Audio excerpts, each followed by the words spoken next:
remember, eating is not our natural state, so it's robbing the other major systems of the energies, the things they need to perform at a high level.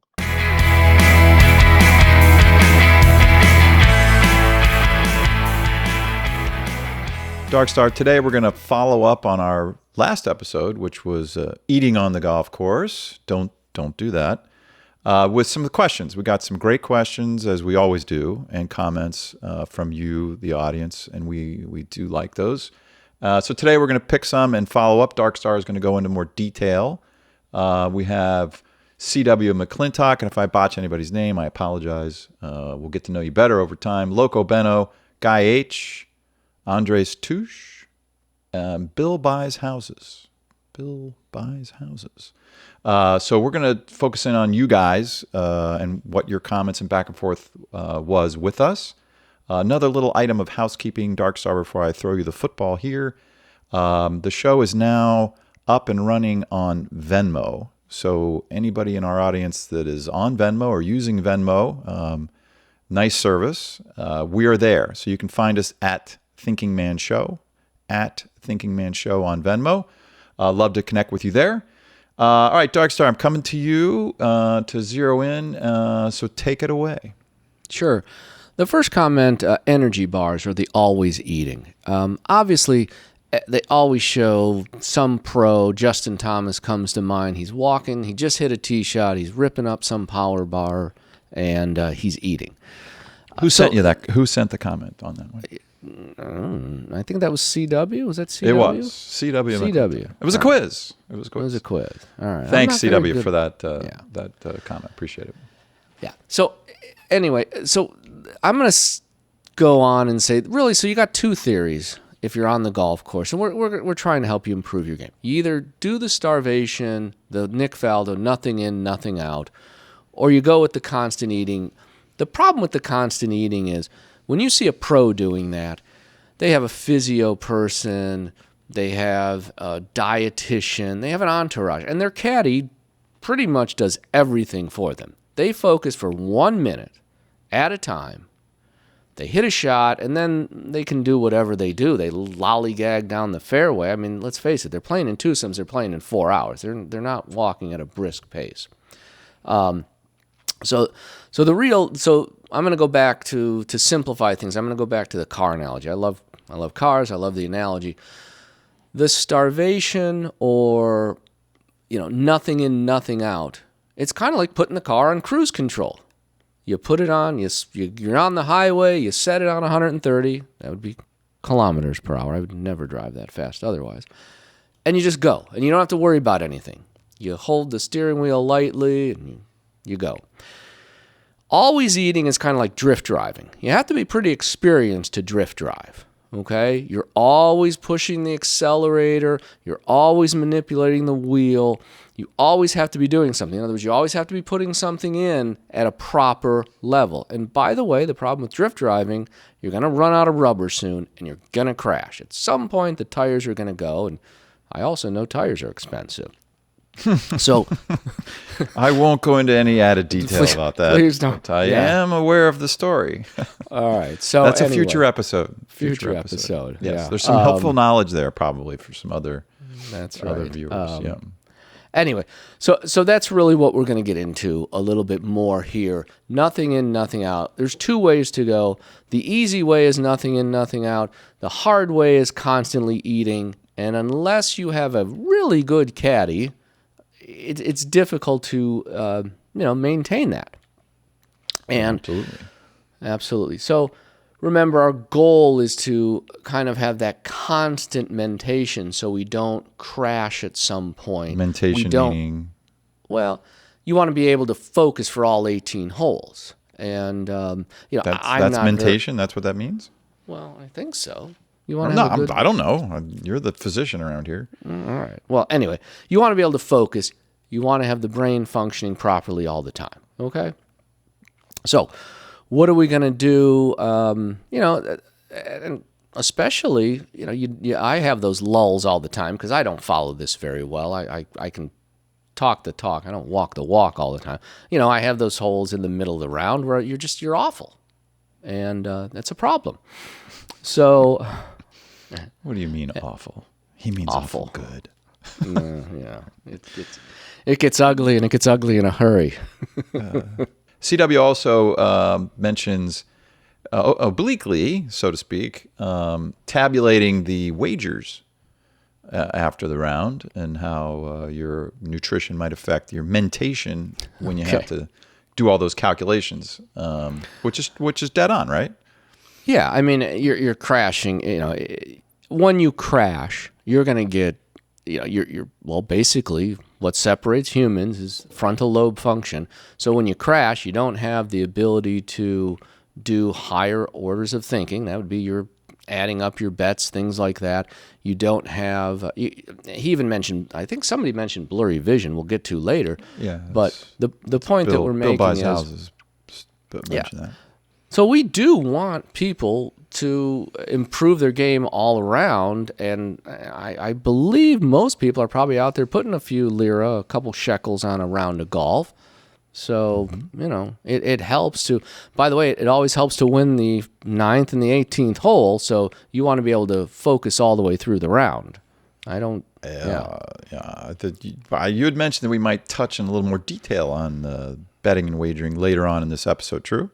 True. I do like to place an occasional bet. I think some things have come to light recently. There's a lot of online have to go over gambling. your definition of occasional. I'm not sure that what you mean by occasional fits into what I think of as occasional. No. But yes, you are very good at it, and we're going to talk about that later in the episode. Absolutely. Let's We'll cool. mention stuff because I do want to talk about, we're looking, everybody's always looking for an edge. I mean, people are competitive. If you're out there playing golf a few times a week, you're a competitive individual. And this is why we're talking about these shows, and we'll talk about betting. I know you want to talk a lot about golf instruction, and I put in some comments lately how terrible it is. Once again, future shows, but there was one great comment. Are you really saying steak and eggs for breakfast? Okay. Loco Beno. And absolutely. And what is the reason? Remember, we're trying to simplify things. Steak and eggs being a placeholder for protein.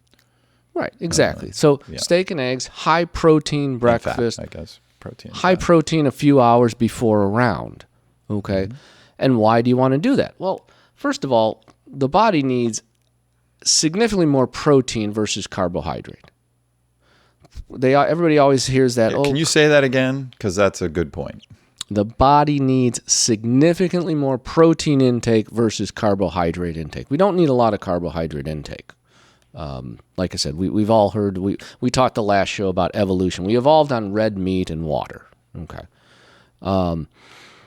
So the point that I'm making there is a high protein breakfast or high protein a couple hours before our round, your body's going to switch back to gluconeogenesis easily, and you're going to have excess protein running around in the bloodstream, which are it's not building blocks so much as the cofactors for all those metabolic processes that we need. So your body's going to appreciate that. Cofactors. That sounded very erudite. I like it. You're on your game today. You must have had your steak and eggs. I did have steak and eggs this morning. Now it is true. Can you elaborate just for? I know you don't want to go deep into stuff, but protein as a cofactor means exactly what in your mind? So whenever we process something, whenever the body functions, and we've been focusing mostly just on the pancreas, insulin, glycagon. However, your liver's stimulated, your adrenal glands are stimulated, your brain everything's moving at once. And you need protein as sort of, think of it as, the gasoline for the car. You turn it on, that is what actually allows the engine to run, to create the spark, to create the explosion, etc., in an internal combustion engine. So that those proteins are, it's hard. I'm thinking of another analogy, but the protein is what combines, say, two molecules. You got molecule A, molecule B. They need to combine for energy. The protein is that gasoline or stimulant that allows them to work together. So that's what it's a cofactor. All right, now steak and eggs is certainly much better than cereal, for example, or any of those type things. Cereal's bad, yeah. I knew that would get you. It's like ice cream. It's the same. What did you say last show? It's after 10 feet of the large intestine or small intestine? Which one? Yeah, well, so whatever it is, you start in the small intestine, but after 10, 20 feet of small intestine, your body doesn't know if it's getting its protein from the finest Kobe beef or a cereal. quarter pound of cheese. Your body doesn't know if it's getting its sugar from cereal or ice cream. Right. Or Gatorade. Exactly. It all gets broken down. And that's another comment that I've made. There's really no bad foods. There's excessive amounts that cause problems, and therefore you can't get rid of the cholesterol and the fats and all. Guy H. And what did Guy H have to say? Oh, beers and cigars, absolutely. Now there's a boy, I wish I could do that and be competitive. So beers and cigars are going to act completely opposite. Obviously, a beer, alcohol, carbohydrate, it is going to cause massive insulin release. One of the interesting things is, the breakdown of alcohol, the intermediate product is an aldehyde. I mean, that's kind of what we, put into dead bodies there, right? So you want to get rid of an inflammatory process? It's just a highly stressful situation. So the beer and the alcohol is going to take precedent over most of our other metabolic pathways. The liver's going to kick in and say, hey, I'm taking over. Screw you guys. I got to get rid of this. I got to process this alcohol. And that's why you get the buzz, especially imagine when you're out there and it's a hot day and you're dehydrated. You have half a beer and you kind of get a little buzz because your liver's taking over. Now, you couple that with the cigars and the nicotine, which are a stimulant, and for all those guys that can do that and balance that, and typically that's something you have been doing for 5-10 years on the golf course. Your body is now used to that. If I had half a cigar and a couple beers, I'd be climbing the walls and sitting in the back of the cars with my head down. You'd be running down the fairways. I would be. Where'd Darkstar go? Oh, he's out there. Okay, got it. I'd be, who was that? Jesper I'd be swinging like Jesper Parnevik, right? So anyway, and a couple comments further on the stimulants and the alcohol. So, for example, when what ruined Curtis Strange's career when they started testing for beta blockers and he couldn't keep his heart rate down and things like that. The opposite is what some of the newer players were doing for focus, was taking Adderall. And you can imagine the stimulant. Now, once again, you really have to, if pros can do that because they have, as I said, they got a whole entourage of people helping them out and telling them what to do. If you got a kid in college and you steal some of his Adderall, you're going to be out there on the course potentially struggling because, you're going to get almost jittery. But these things done properly will aid some golfers, will aid professionals. But it's my point to all this, it's very difficult. It's easier just to put the car on cruise control. And that's the whole point to all of these things. Let me talk about Gatorade. Yeah, Andres Touche, the Gatorade question. So the Gatorade's a sort of a hit and a miss. It can be helpful and it can be detrimental. So obviously Gatorade was developed by the University of Florida football team for the second half to replace electrolytes and give them energy. And in a sense, I'll start with the good part of Gatorade.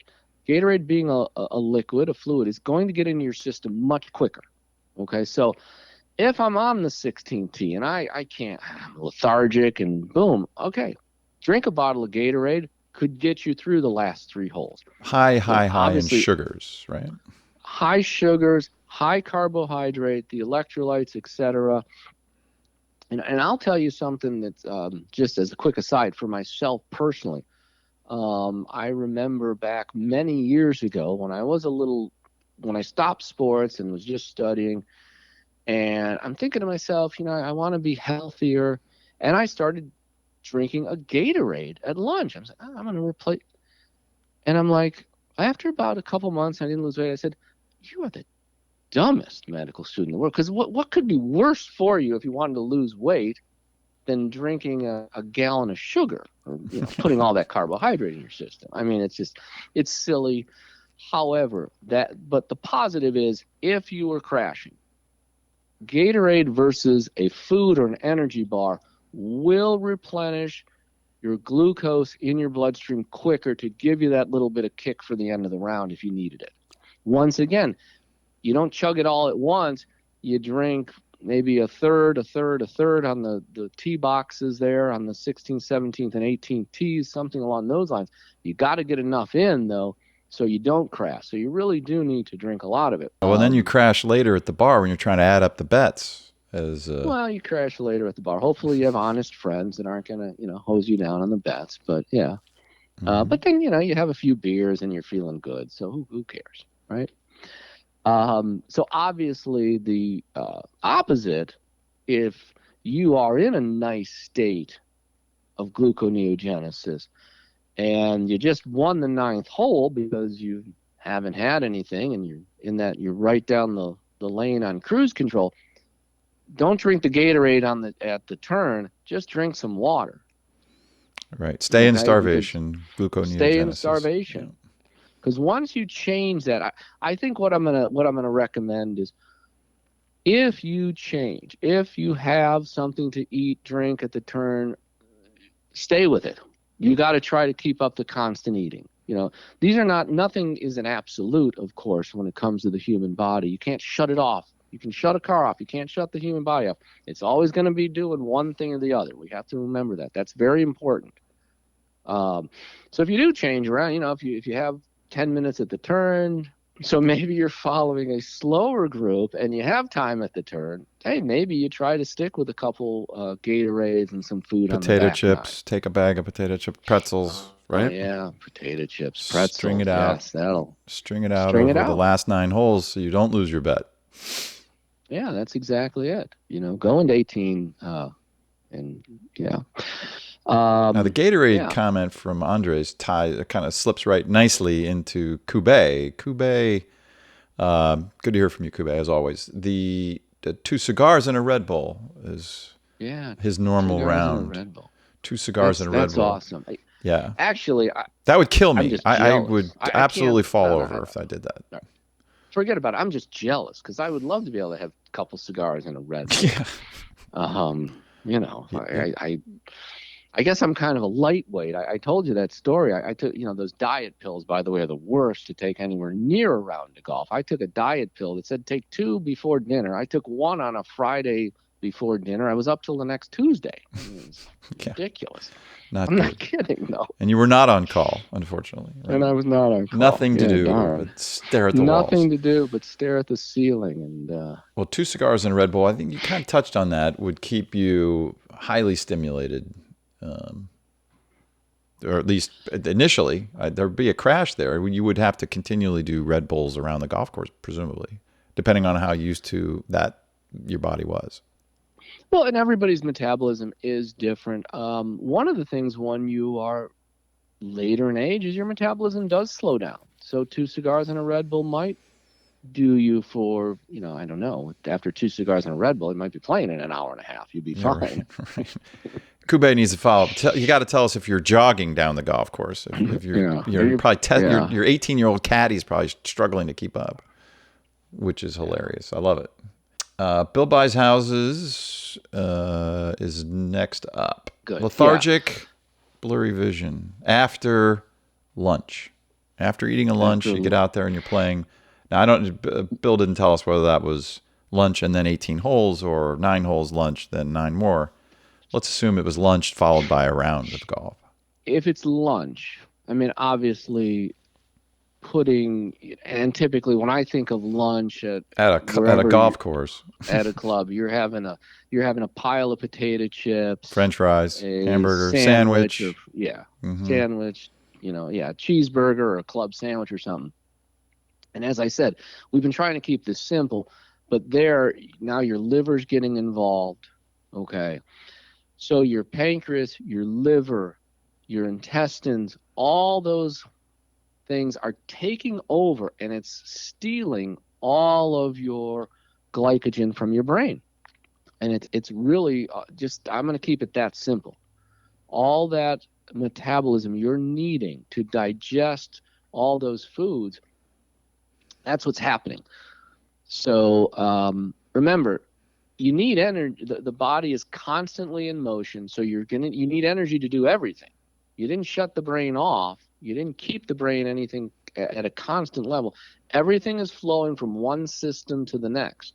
So basically, all you've done is you've robbed your frontal lobe. You've robbed those higher brain functions of the energy they need. So they go into sort of a static state where, well, they're going to do basic functions so you don't fall down the stairs, but you might have to hold on to the hand railing. And you're not going to be able to, you're not going to be able to do advanced calculus there. You're not going to be doing partial derivatives with your stomach full of a big club sandwich. So what about the blurry vision part of that? I mean, that could be anything, obviously. I think some of that is going to be the fatigue. Especially as you're older, you're just not going to have the ability to focus. So it's a combination of fatigue, and unfortunately, things don't work as well as they used to. Well, and blurry, we don't know if Bill buys houses. First of all, we don't know how old you are, Bill. Fine. You're probably 30 years old and look like a Greek goddess or god. But blurry vision could be corrected or uncorrected, right? Yeah, that's true. I mean, you could, glasses, you could have had, if you're elderly, you could have had cataract surgery, et cetera. So who knows? But the real point is, if you've had that large lunch, it's sitting in your stomach, your body is trying to do all it can to digest that food. Remember, eating is not our natural state, so it's robbing the other major systems of the energies, the things they need to perform at a high level. How would you use nutrition on the golf course to help you with your Saturday morning Nassau, your skins game, your Nassau game, your umbrella game, which one of my favorites, the 7-point umbrella game. Yeah. How does nutrition on the golf course tie into that? And anything else you want to say about betting on the golf course? So quickly, as the old phrase goes, most of the bets are won and lost on the first tee. So you do want to have a clear head when you're negotiating on the first tee. That's important. That silly handicapping system. Yeah, we haven't done the handicap show. We'll get there. We got to get there. That is I'm going to have a beer or two before that because I have strong feelings about the handicap system. That's gonna have to be in the alternative set. We may have to have a Well, speaking of Venmo, I know to collect everybody else's Venmo before I tee off because I'm certainly going to be sending money to everybody. I'm like, okay, you're a what? You're a 12? Okie dokie, great, yeah. Yeah. Can't win. I can't win that bet. Well, they're going to make 10 pars. It's going to be 7, net birdies. What am I?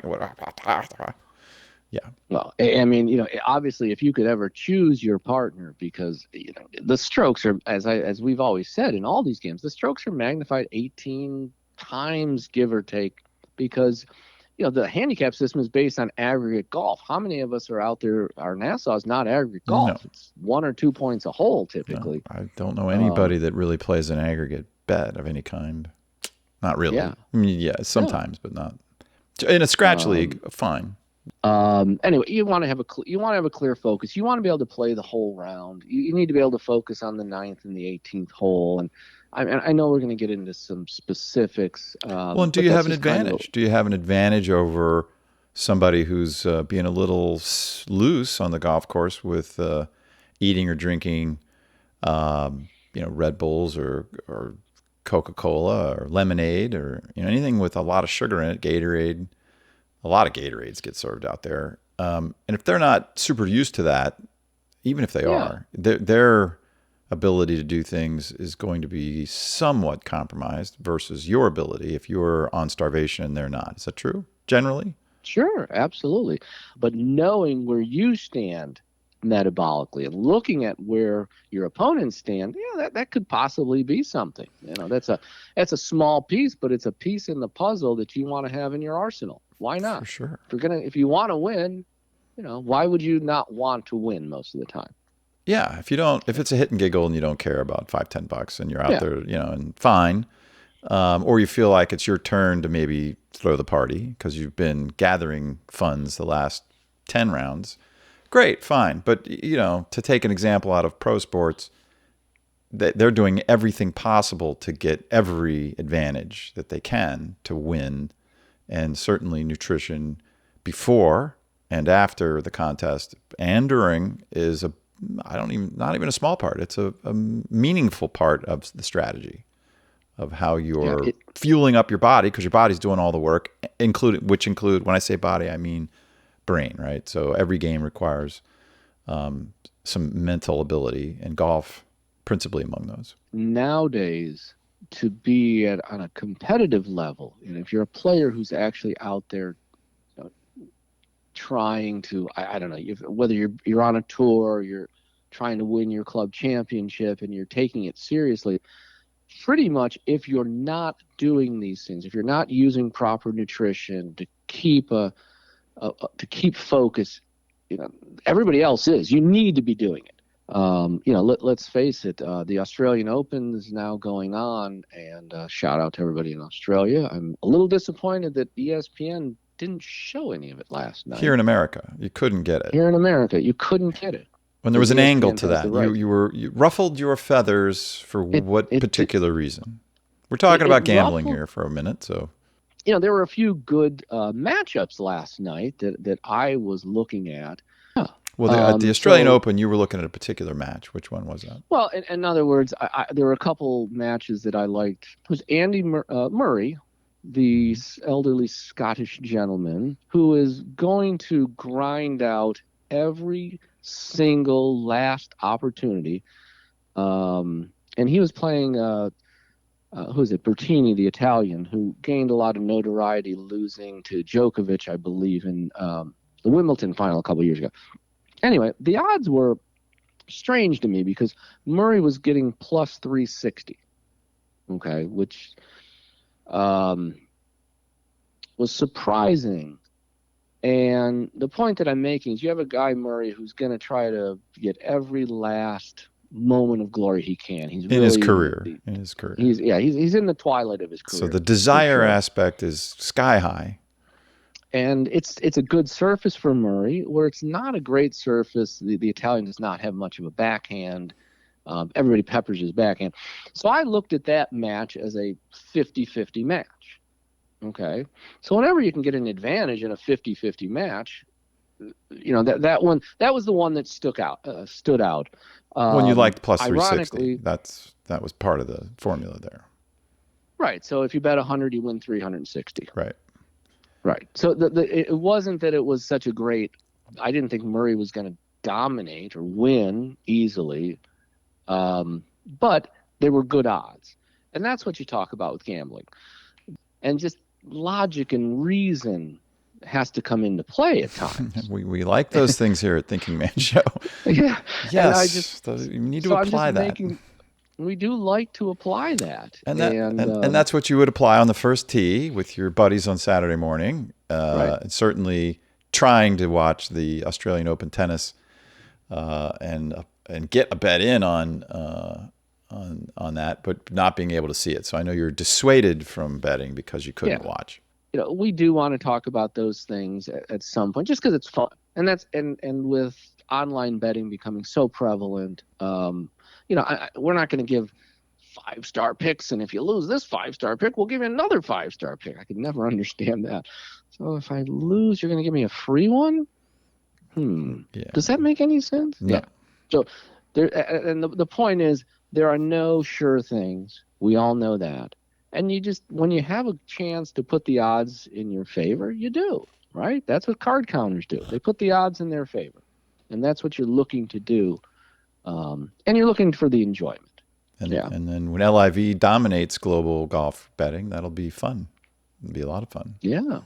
I can't wait for the season. Yeah. Well, nutrition ties into all of it. To put a bow on the episode, nutrition ties into all of it because you need your brain firing at as high at a high level as it can. is useful and helpful in grinding away all 18 holes. Exactly. Good. Absolutely. All right. Well, B team is out. Dr. Darkstar is out. That's all for this video. For Dr. Darkstar and me, thanks for watching. This is a show about finding logical conclusions, and we appreciate you coming along with us. We'll be adding episodes as fast as we can. There's certainly no shortage of things going on in this world.